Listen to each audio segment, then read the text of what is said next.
Analyst desk.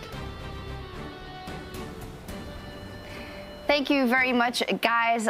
It's just heartbreaking for Origen because it happens time and time again. But besides starting negatively about the turnaround, we have to also highlight the early game strategy from the Unicorns of Love to show that they aren't flawless by any means. What was that invade about exactly? Well, I love the strategy of go in and somehow try and take on a Jace and a Hecarim early game.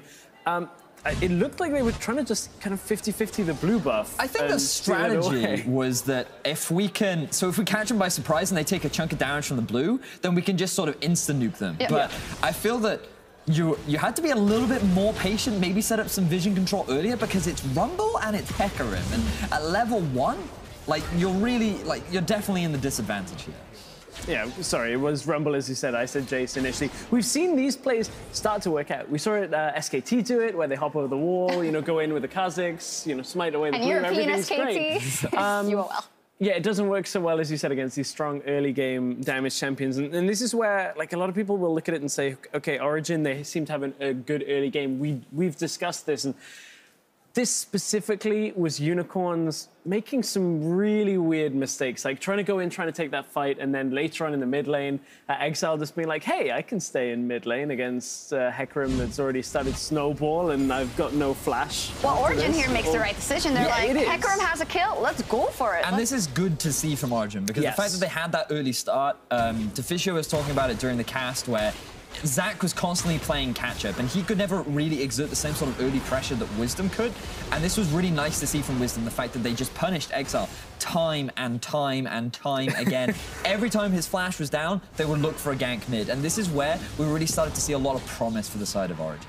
Definitely, and with them building up a gold lead again early, good coordination between mid and jungle, everything's going well, and you start to feel it already. You see some of these little pickoffs, and we got scared, and I think you said at 20 minutes, it's gonna happen, it's gonna turn around, and OG have to make sure that they don't make the same mistake again. So the actual setup for this play, you can just see, if you look at the actual vision being set up from Unicorns, this is the problem that we've been identifying with Origen, the fact that they're playing around vision that they don't have.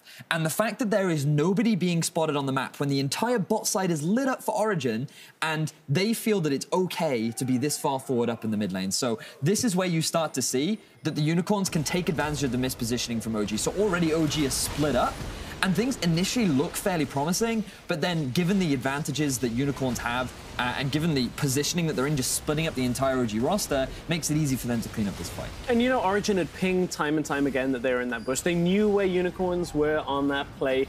There was that whole, funny back and forth where Hiva was looking like he wanted to go aggressive.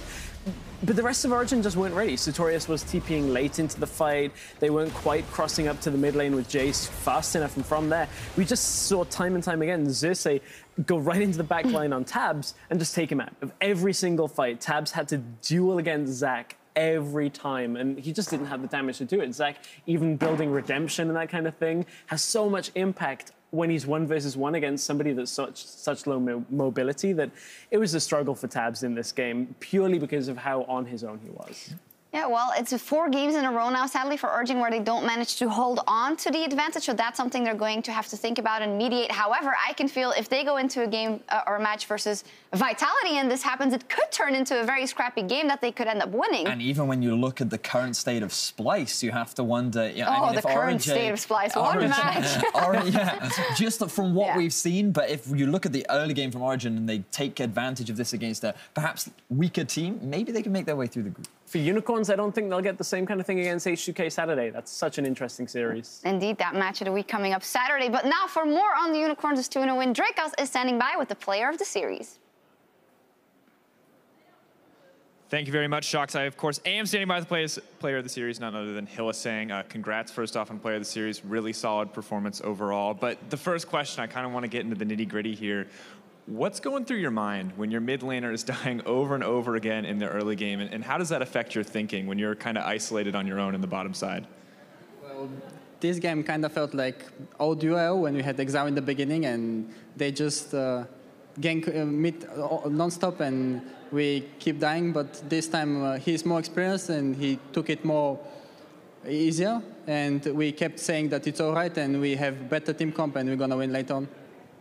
Sounds like a solid strategy. Good to hear that the confidence was still there, even if it was a shaky early game. Now, we saw a little bit of inconsistency in both of the early games in this series, Origen having a decent gold lead at multiple points. Is this an issue for Unicorns of Love that you've seen propping up, having a weaker early game, or is this kind of a bit of a fluke here on the stage? Definitely not. I think in the first game we had a weaker composition early game. For example, they had all dominating lanes. They had counter pick into Casu into Rice, and they had Zyra bottom. And even top lane, they had Jace Shen matchup, so they were supposed to win early game, but they didn't win it hard enough to snowball over it. So we did pretty good first game. And in the second game, I think we felt a cheese on their blue, so we died there. And the matchup was hard again, so yeah, and they snowballed over mid lane. But yeah, it worked fine on the end. In the end, pulling it out. Now, of course, you guys have potentially a much tougher opponent coming up, H2K, looking like one of the strongest teams in the group, if not the strongest team. Do you feel prepared going into that series, and what are your thoughts overall? I feel confident going into H2K game. I'm not sure how strong they are because they have like 3 new players in their roster, and yeah, I'm looking forward to play them and see how strong they are. Well, thank you so much for talking to me. Of course, that's going to do it for us. We're going to get ready for our next series, but don't go anywhere because coming up next, it's Roccat versus G2, and it's going to be absolutely insane. We'll be right back after the break.